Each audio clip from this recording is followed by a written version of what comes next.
On your Wednesday episode of Locked On Raptors, it's the three most exciting words in the Locked On Raptors canon. It's what's more likely. Applause. Bye. Get loud. Woo-hoo!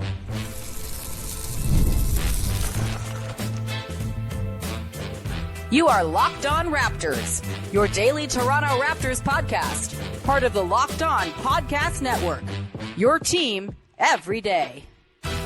Hey, what's going on? And welcome to another episode of Locked On Raptors, part of the Locked On Podcast Network, your team every day. It is Wednesday, November the 20th, and I'm your host, Sean Woodley. I've been covering the Toronto Raptors now for 11 seasons on various platforms. You can find all my work over on Blue Sky at woodleyshawn.bsky.whatever. You can go and find me on Instagram at Locked On Raptors. I got posts of clips and stuff going on over there.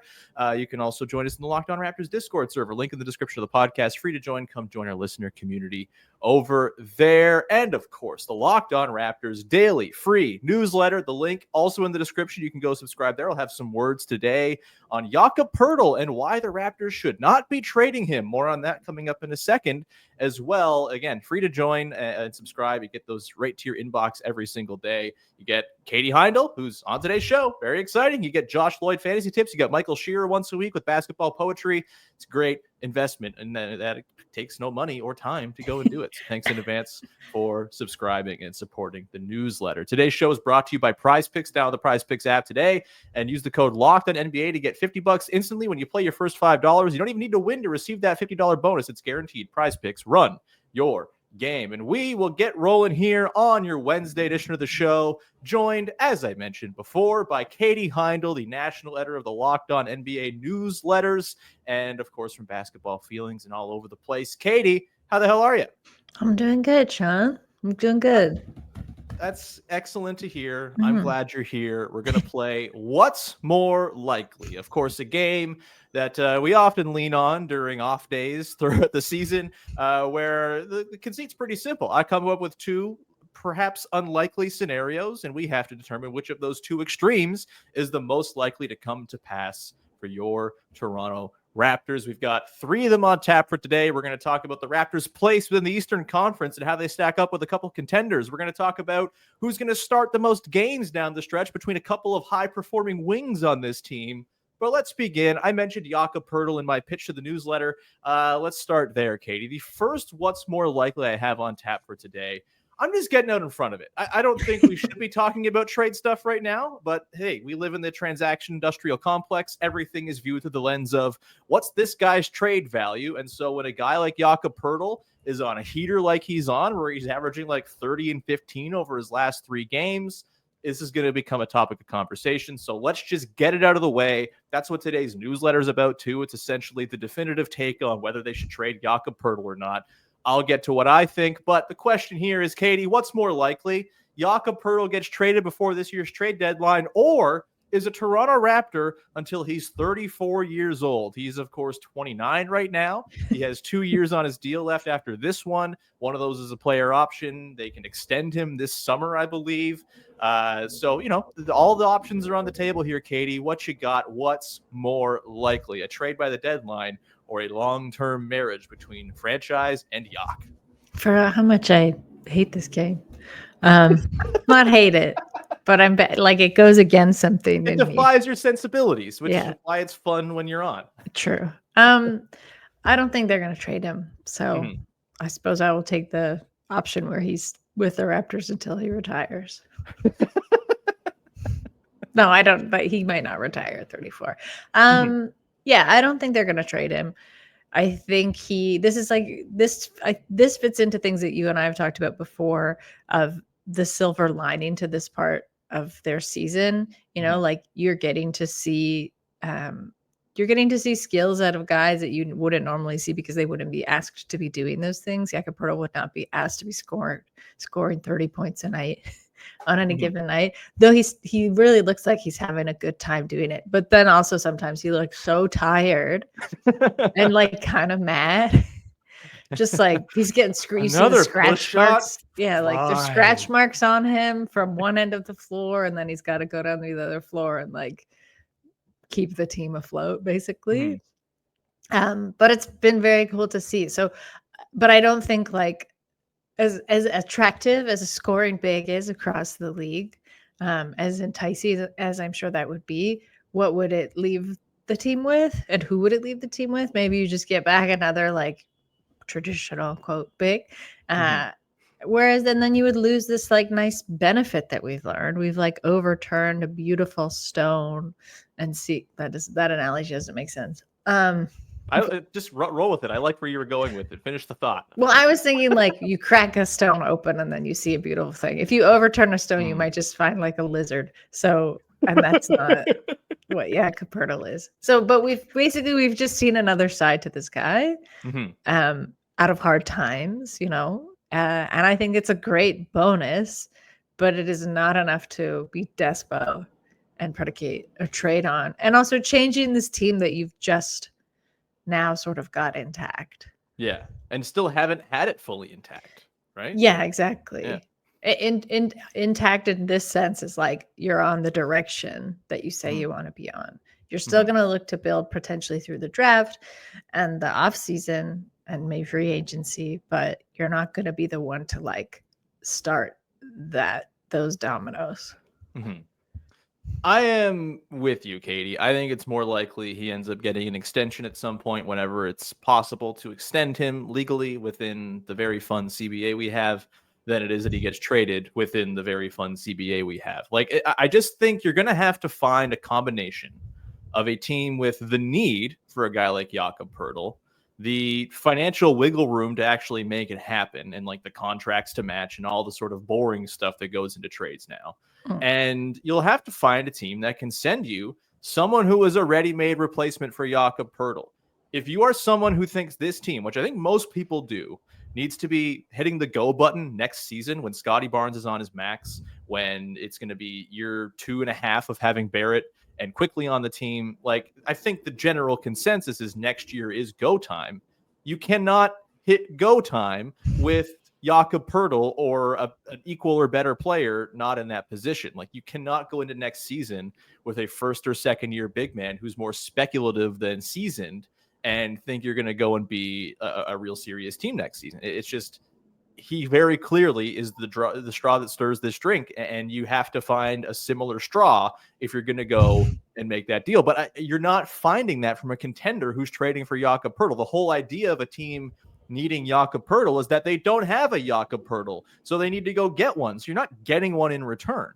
And I think too, Katie, you're going to hear the sort of, well, they need more draft picks. Like draft picks are beautiful currency. Like, do they actually need more draft picks? Like, I get you can always have more to use as chips in trades and all of that stuff. But if we're just talking about building this team, they have 5 rookies in the hopper right now from this 2024 class. Jamison Battle, the undrafted guy. Chet Holmgren too. Chet Holmgren too. For some reason, you think he looks like Chet Holmgren. This was a whole thing at the game on Friday night. I'm baffled. We're going to put a pin in that one for now. You got Ulrich Schaumsche, by the way, 6 blocks in the G League last night. Maybe he's a guy. That's more of a long-term play thing, but he's certainly a guy who's part of their group of rookies that came in. And then you got Mobo, Shed, and Walter, all of whom look varying degrees of promising and like potential future rotation players. And then this summer, you're going to have a high pick, most likely, in this vaunted draft class where everyone thinks the top 5, 6, 7 is very, very good. We'll see. That, you know, what they say is about every draft, but there are lots of guys who are interesting. You're going to have a high pick there. You also have the Blazers' 2nd round pick, which the Raptors, like, that's their wheelhouse. Top, like, high 30s in the draft. It seems like they maybe know what they're doing there as well. And so that's 2 more guys. The year after that, they have their own 1st round pick and the Pacers' 1st round pick. That's 9 prospects. There are only 15 roster spots, Katie. You cannot just add more prospects and prospects and prospects and have the returns not start to diminish. They're at the point now where like you just need guys who can prop up all the young guys. They have the 9 prospects. They have a whole lot of guys who are already signed and part of the team. They have, we'll talk about later, 6 starter quality players on this team. The time is now to like start moving forward and stop spinning your wheels. And trading Jakob Poeltl is like the biggest wheel spinning move you could possibly make for this team. Maybe there's a deal out there somewhere, but they should totally be looking to extend over trading him. And if you have any desire for them to be a serious team next year, I just don't see how it goes any other way. Spiel over, I guess. Any parting thoughts on the Yak trade thing before we get into our what's more likely number 2? I'm just generally not a fan of that kind of desperation too, where someone starts to perform well or is showing you something that, again, in this case, it's kind of out of necessity, a little bit duress as well. And then the immediate thought is to capitalize on that. Mm-hmm. Right. And also in the form of like jettisoning that person. It never makes sense to me. It also really just speaks to this kind of knee-jerk mentality of like, we can't just like wait and see how this goes. We've got to,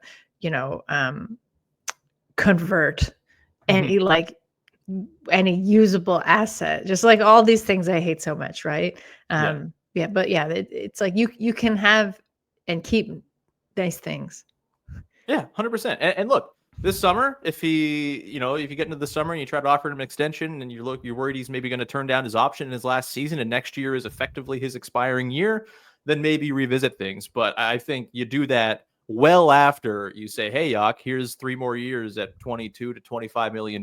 You want to hang around and be part of this thing? You're a pretty big part of it.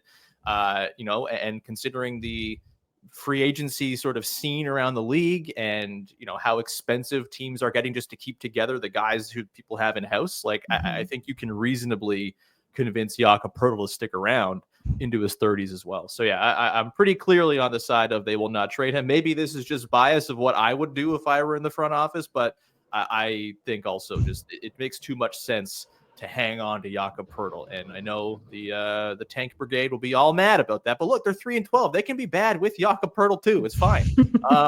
We're going to come back on the other side, Katie. We're going to get into what's more likely regarding the Raptors and how they stack up with the Sixers and the Bucks. It's also a question that has kind of broken my brain, and I'm the one who wrote it. So we'll get to that coming up in just a sec.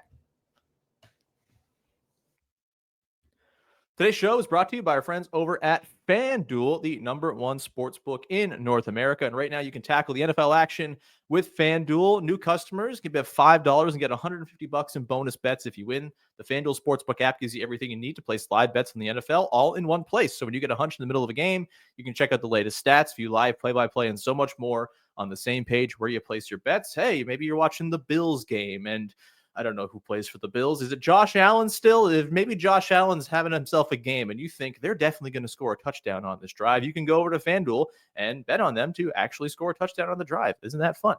You can, of course, do some other stuff as well. You can pick money lines for nightly games in the NFL, NBA, NHL, all of it's there. You can bet on who's going to sign Juan Soto on the MLB side of things. So go check it out over at FanDuel. Again, you'll get started with $150 in bonus bets if you win your first $5 bet. That's FanDuel.com. Never waste a hunch and make every moment more with FanDuel, an official sportsbook partner of the NFL.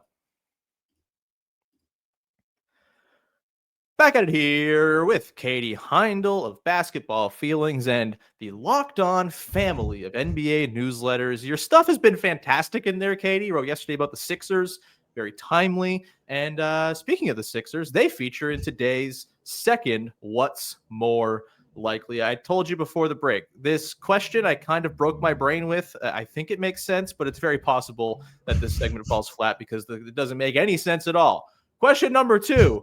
What's more likely? The Sixers finish behind the Raptors or the Raptors finish ahead of the Bucks?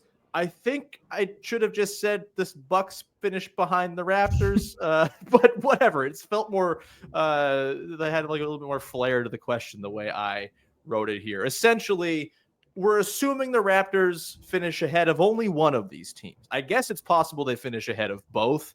Seems kind of unlikely, even with the terrible starts for both teams. So I guess it really boils down to, are they more likely to finish ahead of the Sixers or the Milwaukee Bucks? Katie, who you got on this one? I'm going to go with the Bucks, but okay. This is also an answer dependent on the Sixers proving me wrong, which they never do, and doing making a smart decision at this point, which is to make some moves, Like Right. they've got a few. Kelly Dwyer wrote about this today in his newsletter, but I was like, that's actually quite interesting. But the fact that they've got picks to potentially go around and like things are not great with that team, clearly. But maybe they weren't great to start and now they're worse than anyone could have imagined. However, it also seems like the franchise had a good whiff of how things could be this summer, when they liquidated most of their roster in order to get Paul George. This isn't just a case of health anymore, I think. I also think it's fair to assume Embiid's, I don't know, there's something more lasting, I think, there with that injury. I don't want to say it's in Kawhi Leonard like territory, but I think it's more bothersome than is being let on. The way he's talking about it is troubling, right? Like he's talking about how he doesn't have confidence in his knee. That's not what you want to be hearing. Yeah. That's a bad feeling. And on top of all the other bad feelings that came out and someone leaking their emergency meeting. Nick Nurse, shout out to the Raptors Twitter sleuths looking for commonalities in the language used in the quote versus commonalities in Nick Nurse quotes from a time. The elephant in the room. It's the candlestick in the study. It's and the big fella. Yeah, that's a Nurseism. Or was it someone trying to pin it on Nick Nurse, the leaker, knowing intrigue, just like a really savvy Fox-like leaker trying to maybe usurp Nick Nurse. I was like, maybe it was Maxey or Maxey's agent because he's the only one that looks good out of that entire league. Anyway, right. Okay, so assuming they make the correct decision and make some changes, I don't think the Sixers can stay this bad, if only because of like Tyrese Maxey. He's very good. Yeah. And maybe back tonight. Yeah. Jaden McDaniels, there's a lot of like energy there, and there's a lot of potential for like, whereas Embiid and Paul George might be checked out and be like, yeah, woe is us. These guys are also like, we're too young and we don't want to be on a team this bad. But the Bucks, their problem. Did you mean Jared McCain, not Jaden McDaniels? Yeah, sorry, Jared McCain. My bad. Got the mix mixed up in my head. Those JMs, they're wily. They are. Yeah. The Bucks' problems seem much more baked in, much deeper at this point. I also don't think like getting back Chris Middleton is really going to solve any of their big problems. I mean, if they get back Chris Middleton too, right? Like. Yeah, like I don't think their problem right now is like that shaped hole, in the team. So that said, if the Raptors can stabilize themselves and get some more wins out of these very close wins, to me, they also don't seem like a team that should be as low as they are in this. Like it's crazy to me that they've only won 3 games, but here we are. Nuts. Yeah. Like it doesn't, they're not playing like a team that feels like they've only won 3 games, which is good. Yeah, 100%. Yeah. That said, I think they can finish ahead of the Bucks. Interesting. I didn't expect that one, considering the Bucks have, sort of uninspiringly, is that the word I'm looking for? Won 3 of their last 4. Good for them, I guess. But yeah, they're not exactly built to last, I would say. The Dame Giannis thing remains very bizarre. The whole roster, like the roster's just not very deep after like 4 guys, Katie. It's pretty tough scene over there. That said, the Sixers roster is maybe not a lot deep after 3 guys. I think I'll probably say the Sixers are more likely to finish behind the Raptors than the Bucks, because I do think the injury stuff, like Giannis is the Terminator. He's just going to be there. He's going to will that team to, even if it's like mid-30s wins, like enough wins to scrape into like the play-in or something like that. I think there's a real chance that the injury stuff just derails the Sixers entirely. And I don't think they have the juice to like maintain if Embiid misses more time or Paul. And I hate that this is just like a consideration. You just got to go with recent history though. And it says like, yeah, Embiid's probably going to miss more time than he's already missed. And if things are already looking this weird with his knee and this uncomfortable, then, reading the tea leaves, I don't see like a healthy last 50 games for Joel Embiid necessarily. So I would probably go Sixers on this one, but yeah, it's kind of wild, Katie, how quickly things change in the sort of contender class. You mentioned the Raptors. Contender class is like after the top 3 just falls off a cliff. So it's a disaster. Wide conference. open. The field is Yeah. wide open, which is what makes these questions and actually, the reality of them more possible. We talked a couple weeks ago, Katie, on Toxic Positivity Friday about the Raptors' potential for climbing up the conference. I think they were 2-7 at the time. They're now 3-12.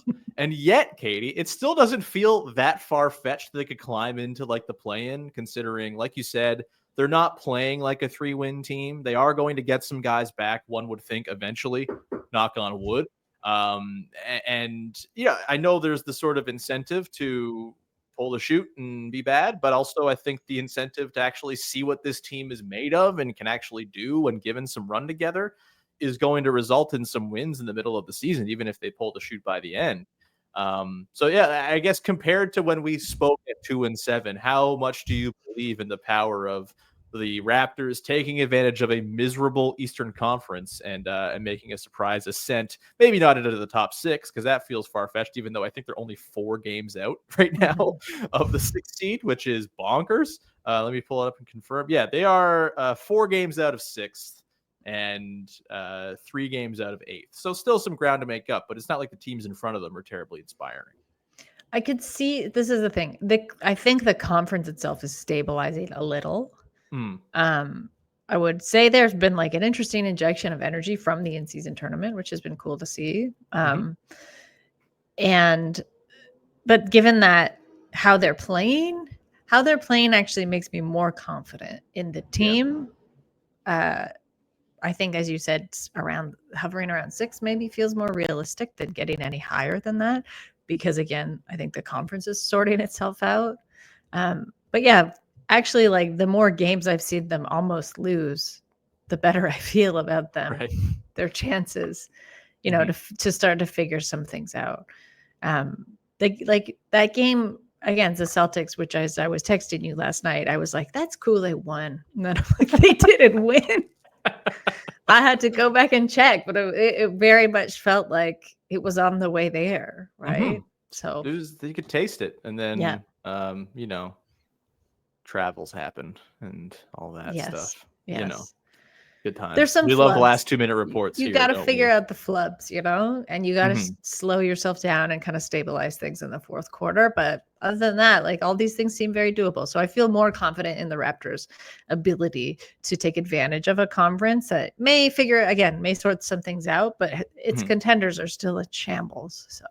Yeah, it's this kind of crazy thing where they came into the season. It was like, wow, the schedule is impossible. It's so hard. And then all of the teams on that schedule started to stink. And so it's changed the calculus just a little bit. We're going to come back on the other side, Katie, get into our final what's more likely, which isn't really an extreme situation like we usually do for what's more likely. It's just a basic either or. Who should be starting for the most part of the season once they're healthy? Gradey Dick or Ochai Agbaji? We'll get to that coming up in just a sec.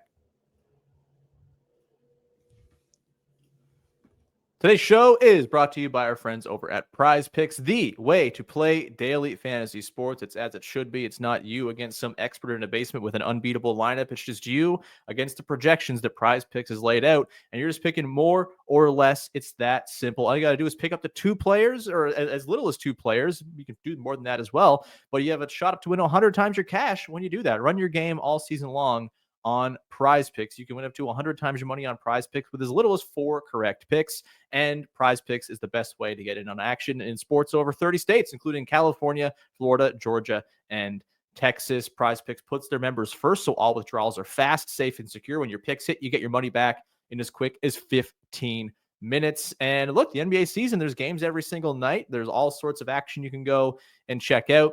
The Toronto Raptors playing games. Maybe you want to take them more on RJ Barrett points or RJ Barrett assists or Jakob Poeltl rebounds. Those feel like pretty good picks right now. So go and peruse the nightly lines over at Prize Pick. Pick more or less. It's that simple. Download the app today. Use the code LOCKEDONNBA to get $50 instantly after you play your first $5 lineup. Again, download the app today. Use the code LOCKEDONNBA to get $50 instantly after you play your first $5 lineup. Prize Picks. Run your game.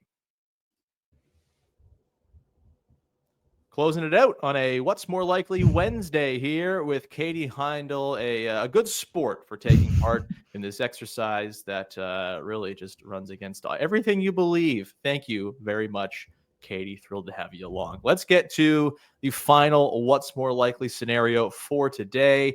Teased it before. Ochai Agbaji, Gradey Dick. Pretty simple. At some point here, if they get healthy and quickly and Barnes come back, there is going to be a crunch on the starting five. We assume Davion Mitchell's going to the bench. That could happen as soon as Scotty Barnes' returns. We talked about on Tuesday's podcast with Vivek, where maybe you just make RJ Barrett the nominal point guard until Quickly is able to return and reassume his position. Barrett's done a pretty admirable job guiding the offense. You have Scotty to help him out. Maybe it's possible that you can operate without a traditional point guard. Not that Davion Mitchell is really playing like a traditional point guard anyway for long stretches of these games.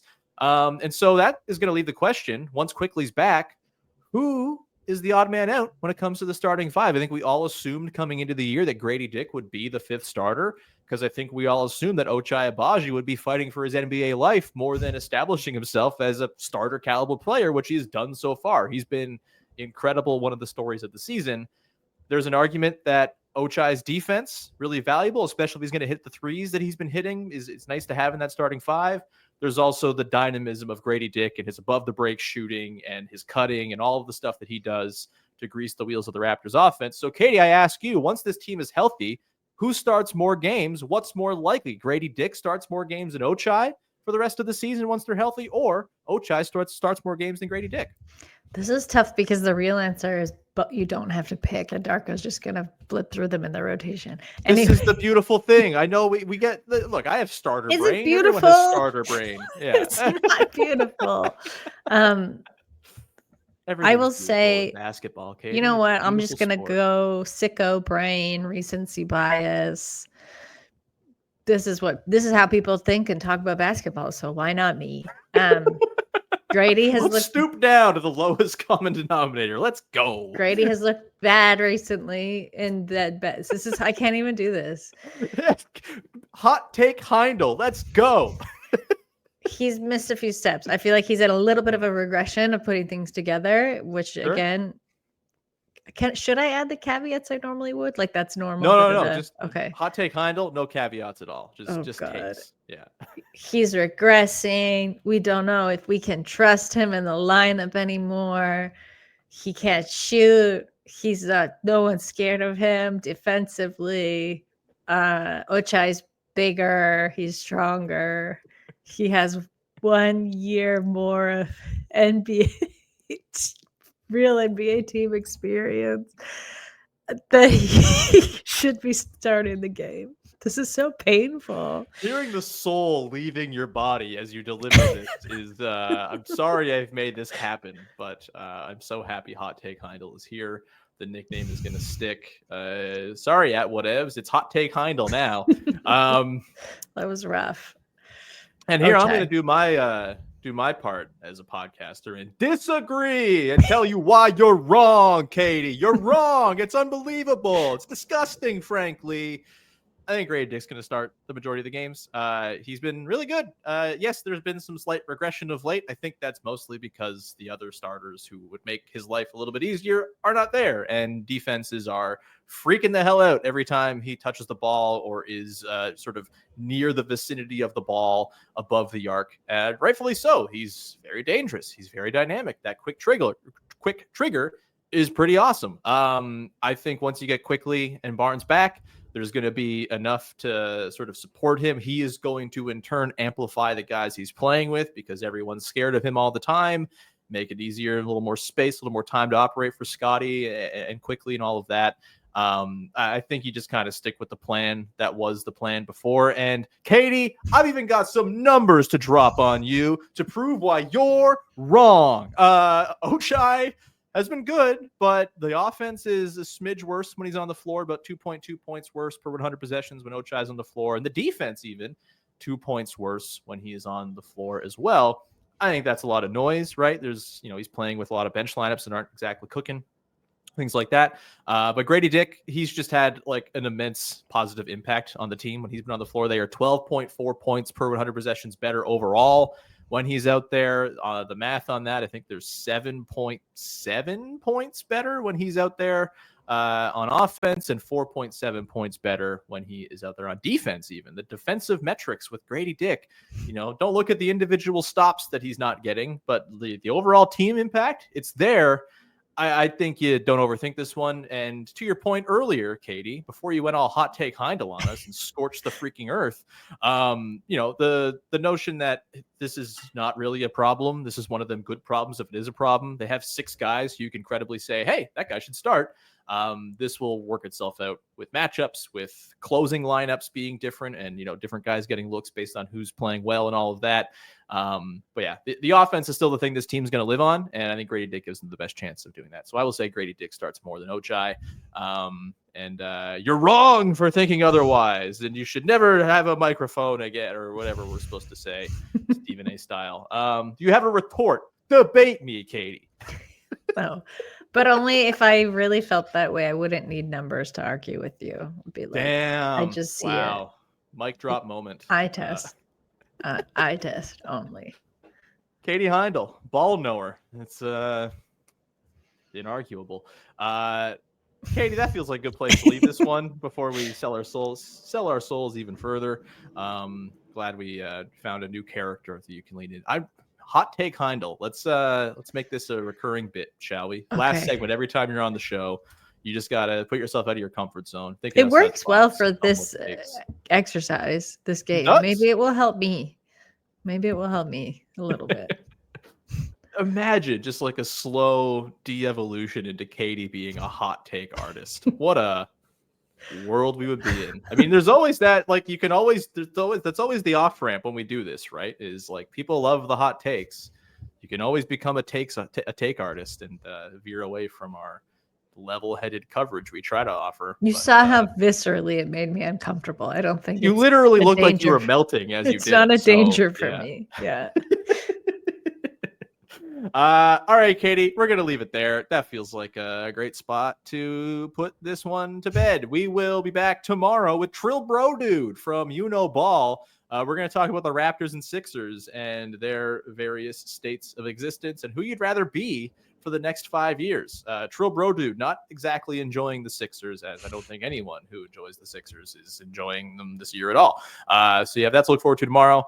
Of course, Raptors Wolves on Thursday night. We will cover that on Friday in depth as well. Still got to get our pal Keeks on the podcast, talk some stats very soon as well. Might be on Friday, but we'll see. Maybe the next week we'll sort of figure something out with Keeks. Either way, you have that to look forward to. Thank you so much for hanging out. Katie, anything you want to promote for the good people out there? Gladiator 2 is coming out. You got to go see it. I'm going to go on Friday. I haven't been to the movies in a minute. Dude, Gladiator is like one of my favorite movies. So I'm bringing grapes. I'm bringing some wine. I'm so stoked. I'm very excited for you. I saw Gladiator one time on a bus ride to Florida. I don't really remember it at all. Watch it again. I might have to watch it again. Yeah, it's on one of the streamers. I recently watched it again to prepare. So watch it again. I'm gonna check it out. Great film. No. I don't remember. I don't think it's a great film. Remember a single plot point. Joaquin Phoenix is doing stuff, I guess. Yeah. Joaquin Phoenix plays a real Weasley. He's great in this role. Plays a real Weasley emperor. I couldn't think of the blanked on the name for a second. Anyway, the only thing that would be better was if I saw it in Rome, but it's okay. I'll take it. They're just doing screenings at the Coliseum. They should do that. Probably. That would be sick. That would be. All right, Katie, we're going to leave it there. You can find me at Woodley Sean. You can find Gladiator on your streaming app of Gladiator 2 on Friday. Find Katie at Gladiator 2 in full Roman garb, wearing like a little crown with olive leaves and all. Oh, yeah. Good idea. There you go.